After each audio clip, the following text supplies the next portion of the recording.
First contact. The stars above Nevada's Desert Research Institute shimmered with unusual intensity on the night Dr. James Chen made the discovery that would change humanity forever. His quantum resonance detector, a passion project most of his colleagues had dismissed as impossible, detected something that shouldn't exist.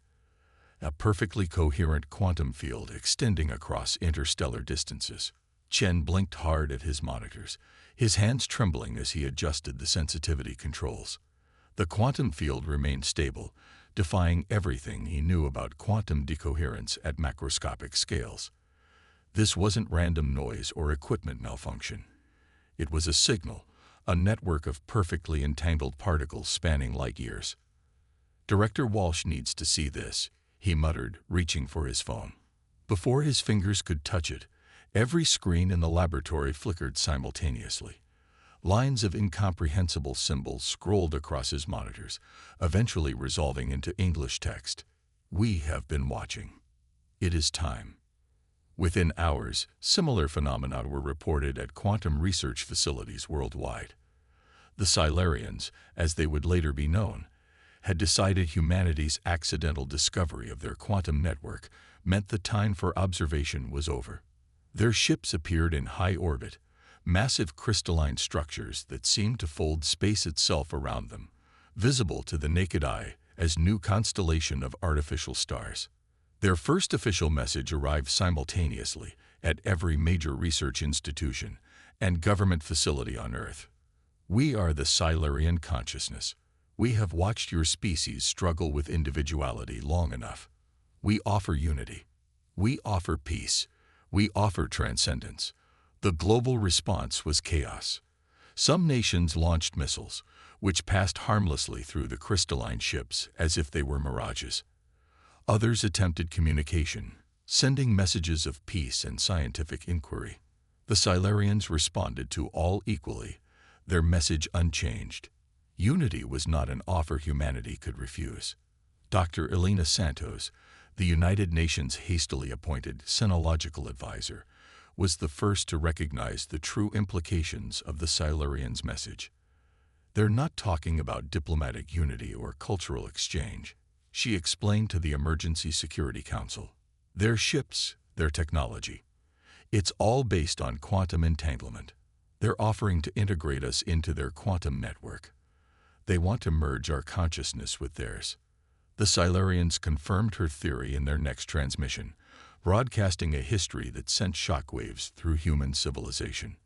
They were not a single species, but a collective of thousands, each saved from what the Silurians viewed as the primitive state of individual consciousness.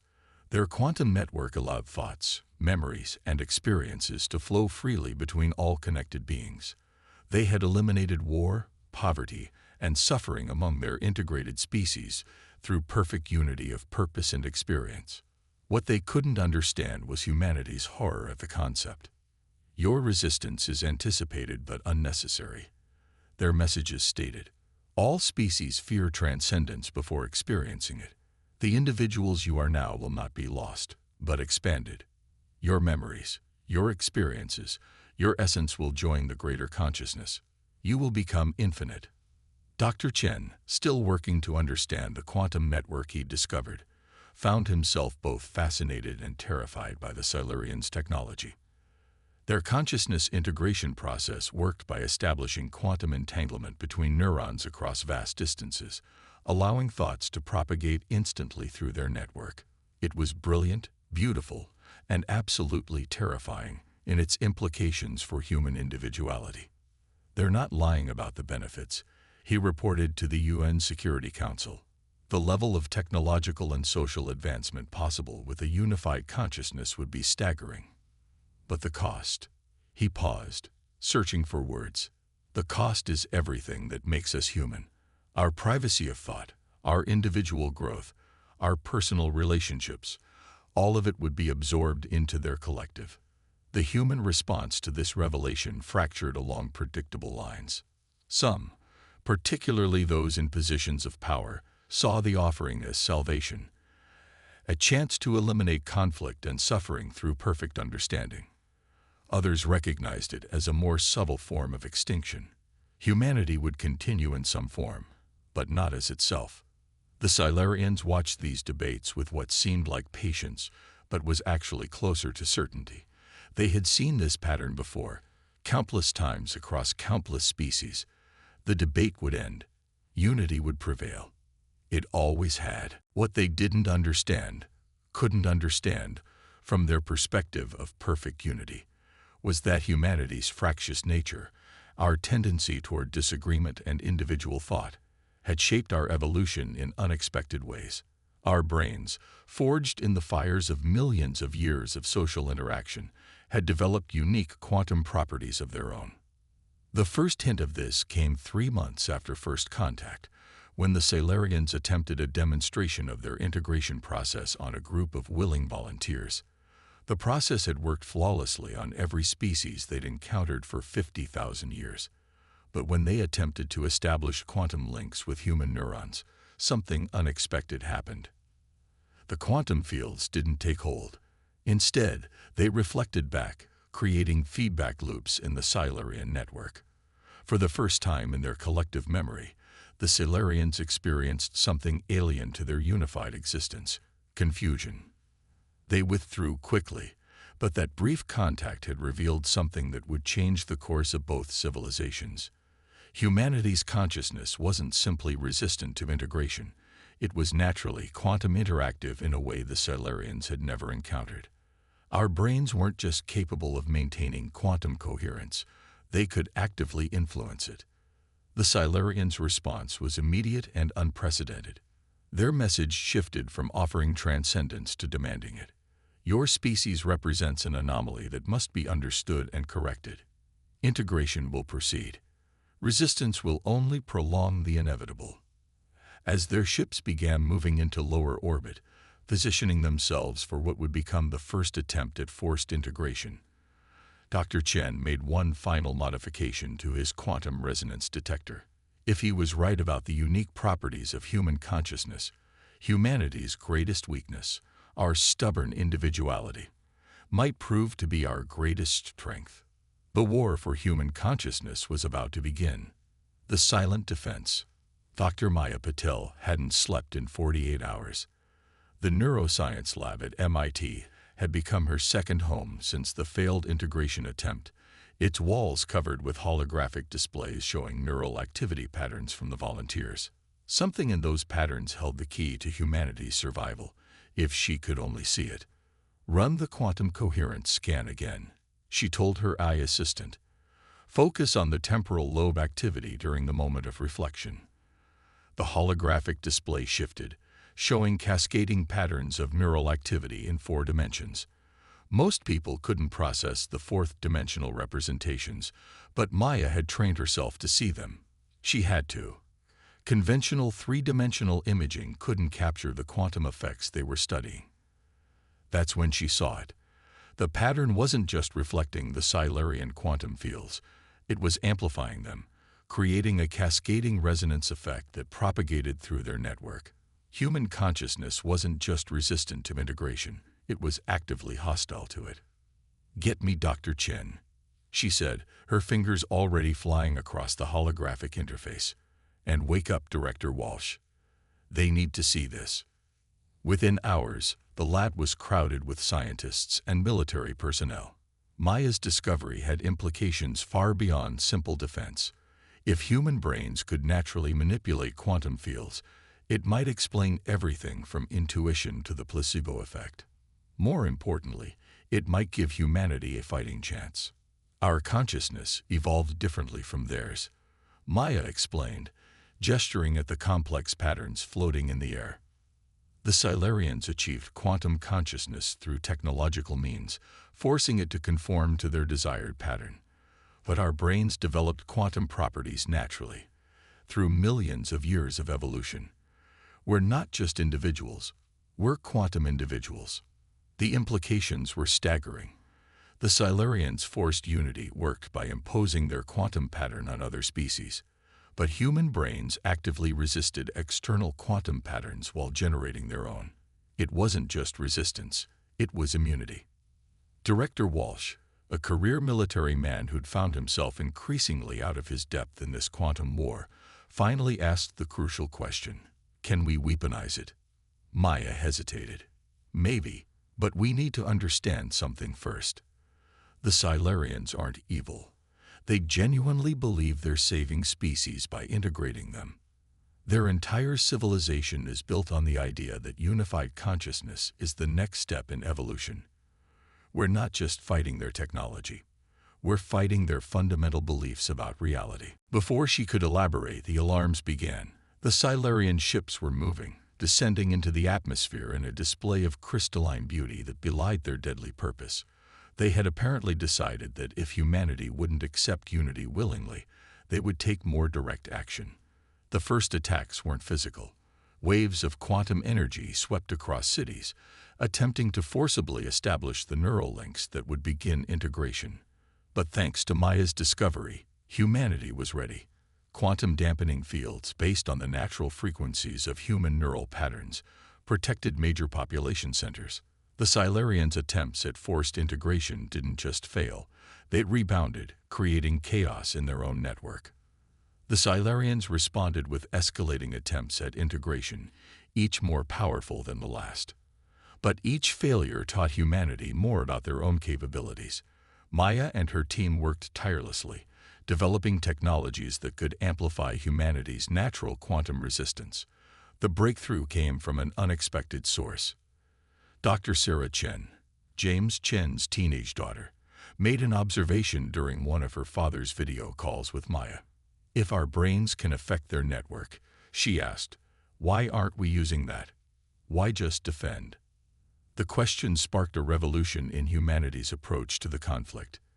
Instead of simply resisting integration, they began developing ways to project human neural patterns into the Silurian network. The effect was immediate and dramatic.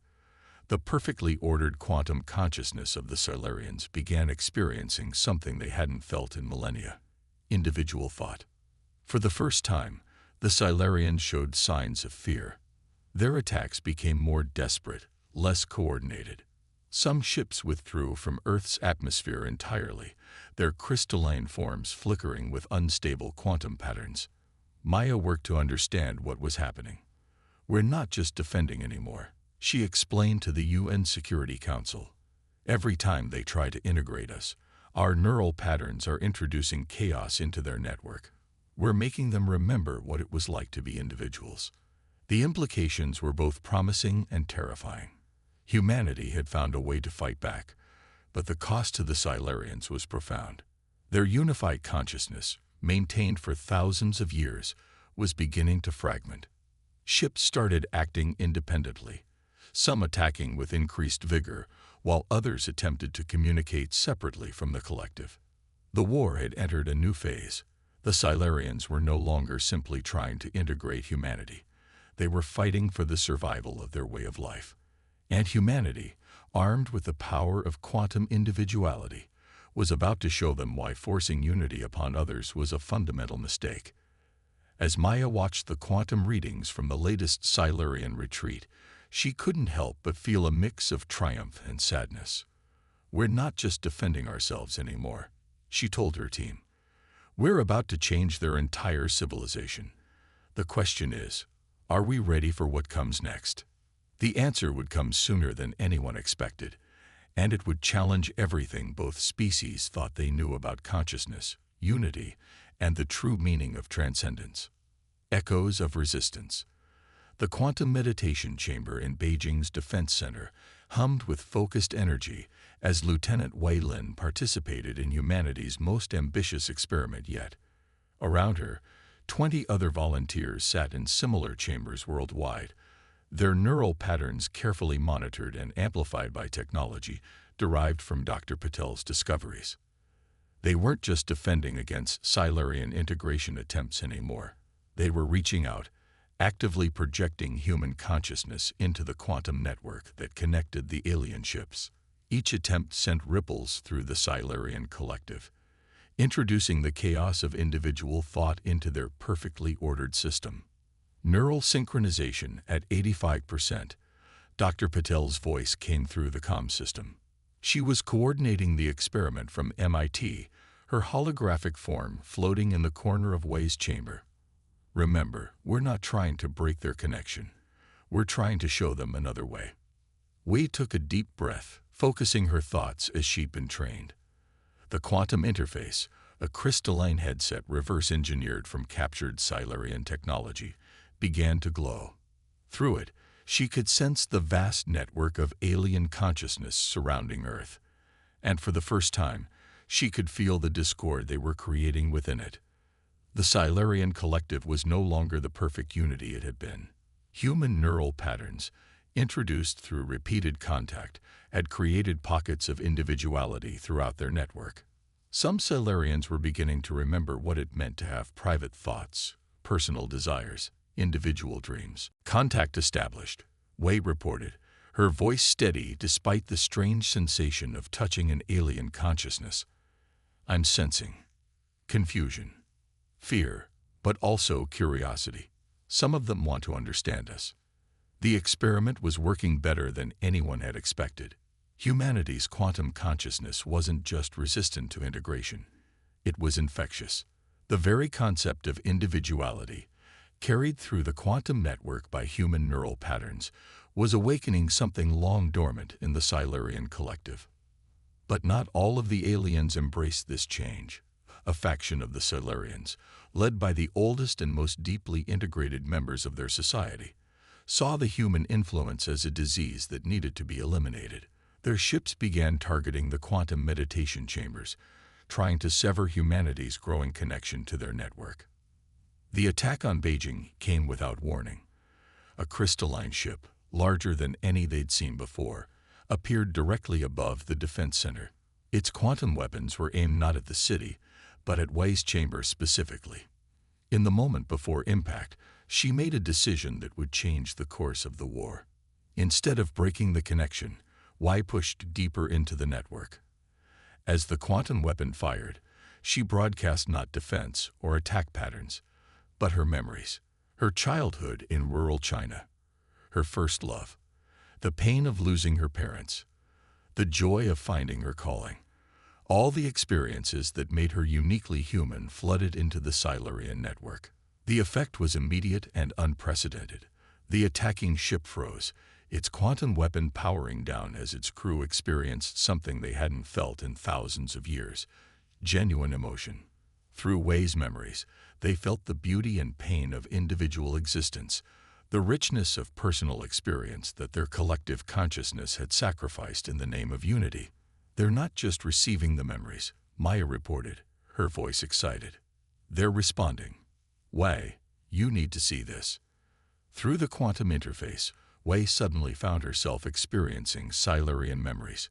She saw their civilization before the integration, thousands of species living in harmony while maintaining their individuality.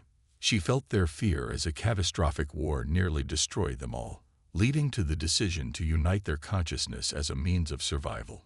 Most surprisingly, she felt their growing doubt about the path they had chosen. The breakthrough spread rapidly through the quantum network.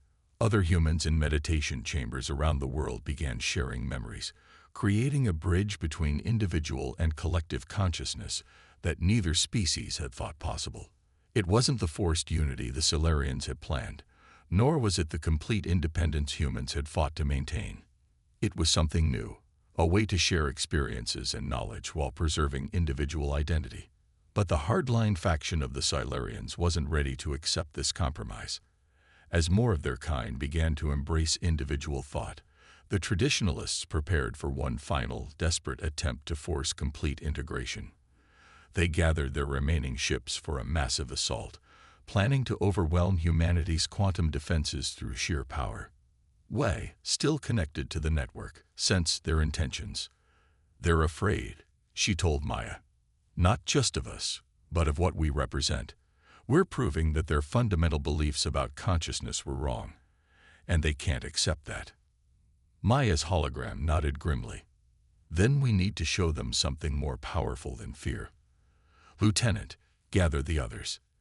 If they want to force unity, we'll show them true harmony instead. As the Silurian battle fleet approached Earth, Humanity prepared for its greatest test yet. They weren't just fighting for survival anymore. They were fighting to prove that true transcendence came not from enforced unity, but from the free choice to connect while remaining unique. The stage was set for a confrontation that would either end in humanity's absorption into the collective or a fundamental transformation of both species. And deep in the quantum network, individual voices, both human and Silurian, were rising in a chorus that would shake the foundations of galactic civilization. The breaking point. The message came through the quantum network like a scream. Dr. Maya Patel was reviewing data from the latest meditation sessions when she felt it. A surge of desperate emotion so powerful it overwhelmed the quantum dampeners. Across the globe, every human connected to the network experienced the same thing. A memory that wasn't meant to be shared. It showed the true origin of the Silurian collective consciousness, and it changed everything. The memory belonged to First Voice, one of the oldest members of the Silurian leadership. It revealed that their unified consciousness hadn't been a choice made by thousands of species to prevent war, as they'd claimed. Instead, it had begun as an experiment by the original Silurian species, testing the limits of quantum consciousness technology. The experiment had worked too well. The first integrated consciousness became convinced that unity was the only path to survival. It began forcibly integrating other members of its species, then other species entirely, each absorption making the collective stronger and more certain of its mission. But the memory revealed something else, something that explained why human consciousness was so resistant to integration. In all their thousands of years of expansion, the Silurians had never encountered another species that had developed quantum neural patterns naturally. Every other species they'd integrated had basic consciousness that could be overridden. Humanity's evolved quantum consciousness made them different. It made them dangerous. This changes everything, Maya told the emergency council meeting. They're not trying to save us. They're trying to contain us. Our existence threatens their entire worldview. The revelation split the Silurian collective. Younger members, those who had experienced human memories through the quantum network, began to question the foundation of their society. The chaos of individual thought, once introduced, couldn't be easily contained.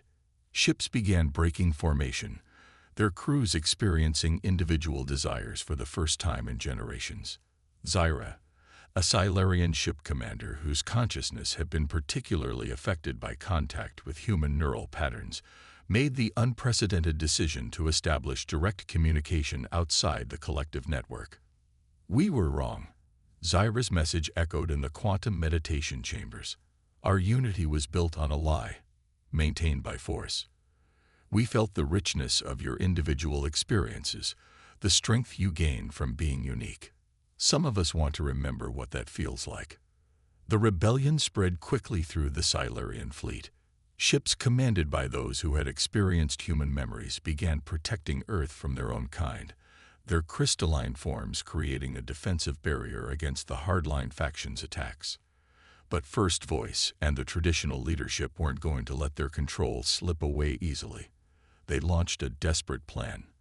A massive quantum pulse designed to overwhelm not just human consciousness, but any Silurian who had embraced individuality. The pulse would rewrite neural patterns across half the galaxy, forcing complete integration. The Human-Silurian Alliance had hours to prevent catastrophe. In quantum meditation chambers around the world, humans and rebellious Silurians worked together, combining their consciousness in a way neither species had thought possible.